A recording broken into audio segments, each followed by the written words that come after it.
Hi, hello everyone. This is Oscar here again from Liwaliw Travels, guys. Guys, today super lamig.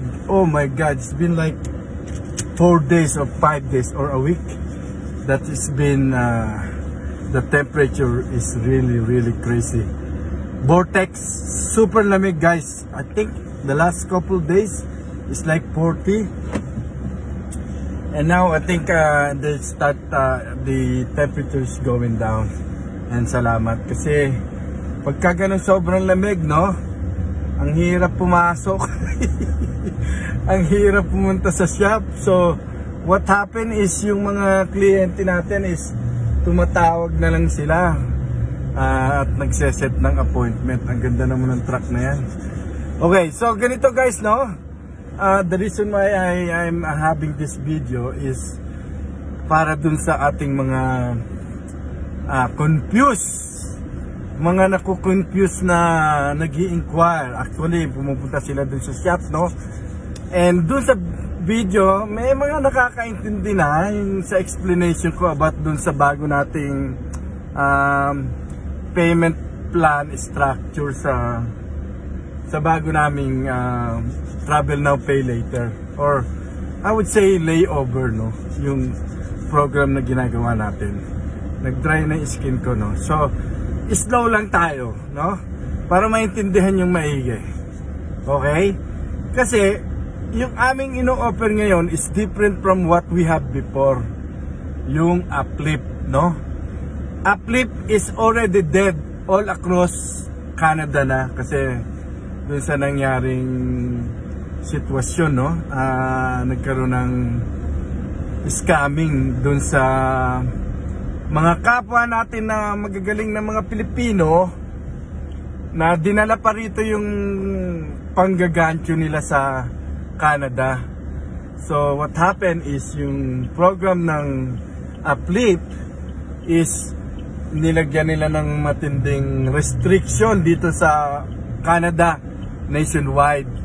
So most of the agency, lalo na kami sa mga matitinong agency na apektuhan dahil hindi na basta-basta nagbibigay ang Uplift ng Travel Now, Pay Later, no? Marami silang hinahanap na mga condition sa application na dati naman wala. And that is because sa nasagap ko na marites ko na galing na rin sa mga nag-i-inquire sa akin na kliyente, no? Na naging biktima sila.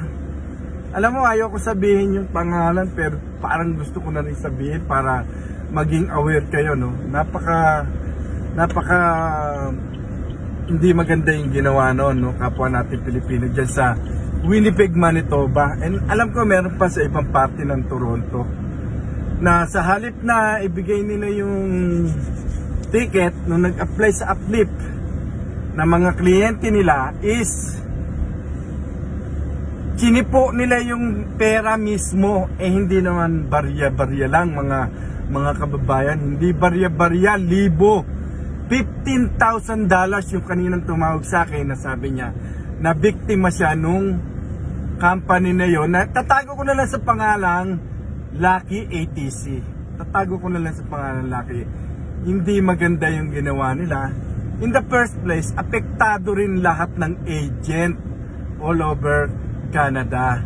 Kasi yung matitinong agent gaya namin, the Liwaliw Travels and Tours, is naapektuhan dahil kumbaga nahihirapan na kaming kumuha ng agent license, no, for Uplift para magbigay ng Travel Now, Pay Later using the platform ng Uplift. Ang hirap na po pumasok. But we still working on it, no? So somehow legit naman tayo is mabigyan nila ng talagang proper consideration, no? Pero doon sa gumawa ng Diyos ko po, kung dadalhin nyo pa rito sa Canada yung ganyang estilo nyo na panggagancho, bumalik na lang kayo sa Pilipinas dun. Oh my God, man. Okay, tanggalin nyo na yung habit na yan dahil marami kayong naapektuhan. Unang-una yung client kasi sinisingil siya ng uplift, no? Ang problema kasi sa uplift is hindi sagutin ng agent. Kumbaga na i-release yung pera, walang agreement na gano'n na mananagot yung agent since na i-release na yung pera. Kaya ang lakas ng loob ng namo kung sino ka man yung gumawa ng ganyang katarantaduhan dito sa Canada na ginancho mo yung kapwa Pilipino natin. Ang dami pa naman nila, marami sila. At ang alam ko, nandoon pa rin daw at hindi pa umaalis, nandoon. Very frustrated nga yung kliyente na lumapit sa akin dahil nga nag-a-apply siya ng Travel Now Pay Later, which is meron kami, secret na, hindi namin sasabihin pangalan ng company, kasi it's for intellectual purpose na baka ma-hack tayo ng ibang nanonood dyan. Pero in short, yung company na yon, no, tinatago natin sa pangalang Lucky ATC. Magbago na kayo. Huwag kayong manggancho ng kapwa nating Pilipino. Kasi babayaran nyo rin yan. Ano man ang inutang, yun din ang babayaran nyo. And napakalaking halaga, hindi po mura, 15,000. Kung sabihin mo may 50 o 100 tao ang tinakasan nila, napakalaking pera po nun. Pero in the long run, wala rin mangyayari doon kasi hindi mo rin ginamit sa magandang paraan, no? So ito nga ang aming sineset sa inyo na Travel Now Pay Later ngayon is literally, actually, mas maganda pa siya sa uplift. Kasi bakit kamo? Wala siyang credit check at walang interest. Zero interest and no credit check, no? And then the monthly payment will be installment. So magkakaroon lang ng down payment whichever dun sa amount ng ticket na galing dun sa portal kung magkano. Let's say $1,000. So they will give you an option to pay a down payment, upfront down payment plus the service charge and fees. Let's say 10%, no? So $100, 20%, $200, 30%, $300, 40%, $400, you know, and so on and so forth. And alam naman natin na ang ticket mahal, no? So, ganun po, 10% by percentage po, yung ibibigay yung upfront payment.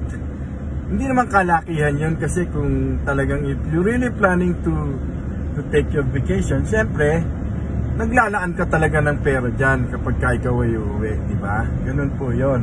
So, let's say, tinake nyo yung down payment, and then the remaining weekly or bi-weekly will be tatapusin siya within maximum 6 months.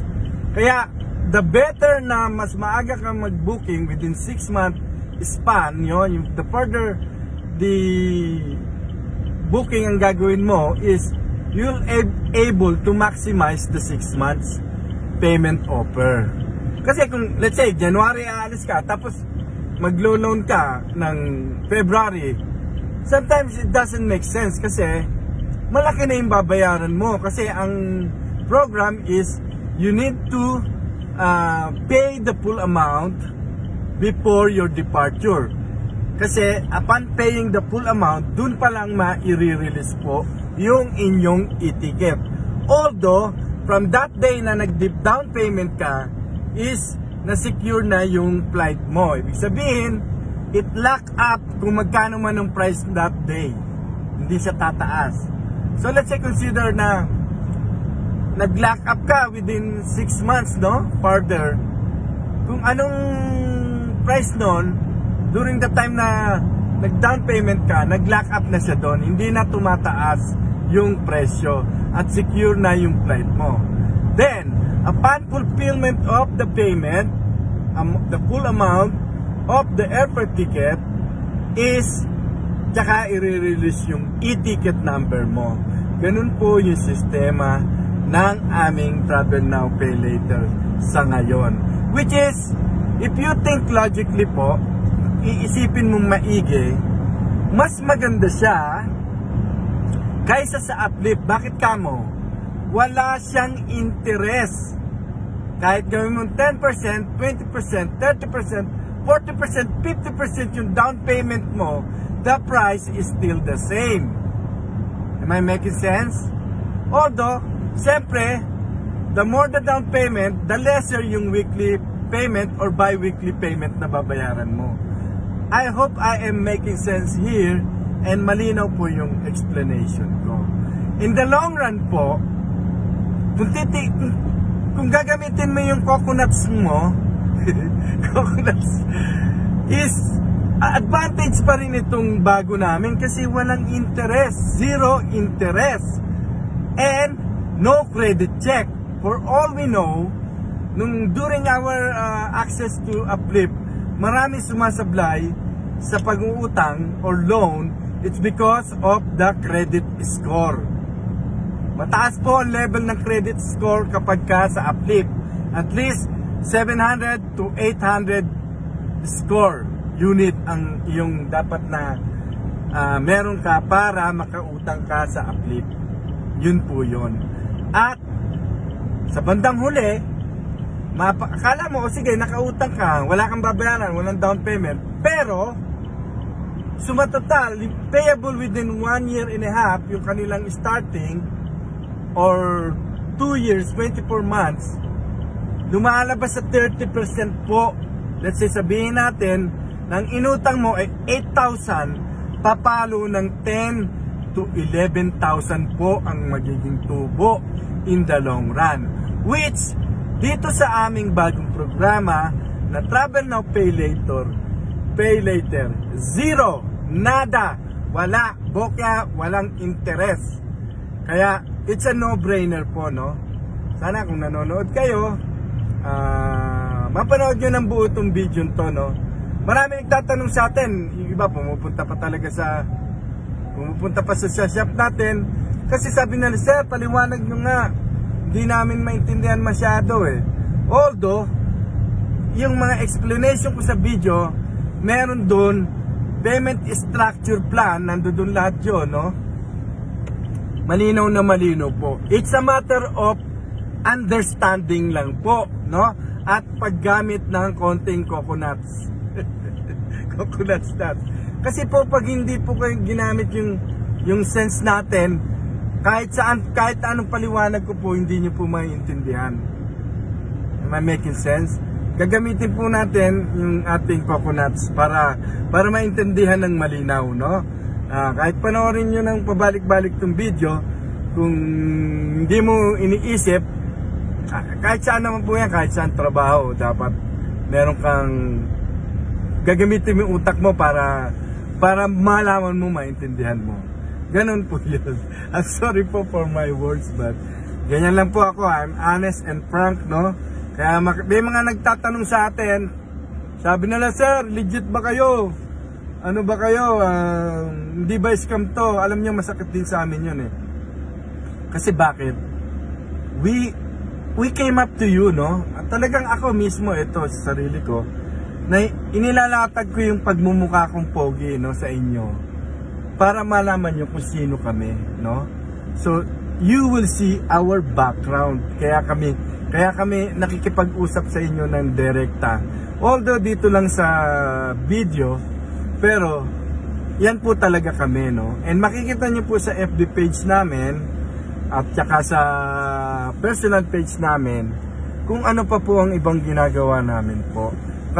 Ako po mismo ay nag-i-influence pa rin ng tao na mga gustong magsubok o mag-start sa kanilang business as well. Hindi lang po tayo travel agency at nagbebenta ng ticket, kundi tayo po ay nag-i-influence ng ating mga kababayan. At saka yun, nagagalit sa mga taong mandaraya gaya nung ginawa nung agency na yan, na lahat na apektuhan kami, pati kami, itong company namin, kasi nga ang hirap na nang kumuha ng Uplift application sa ngayon. Kaya yon mga kaibigan, sana napanood nyo itong aming video, and manood pa rin kayo sa mga video namin i-share sa inyo, mostly value, no, na kapupulutang aral nyo, no, kahit kayo isang business owner, nag-share din kami ng value sa mga marketing, digital marketing, at sa kung ano-ano pa po. So ganun po, maraming salamat po. Malapit na ako sa aking shop, no, dahil may kausap ako ngayon. Again, magandang araw. Mag-ingat po tayo sa sipon. Lagi pong mag-wear ng warm clothes, especially pag nasa Alberta ka, no? Mag-ingat po tayo. Have a great day. Ciao. Bye.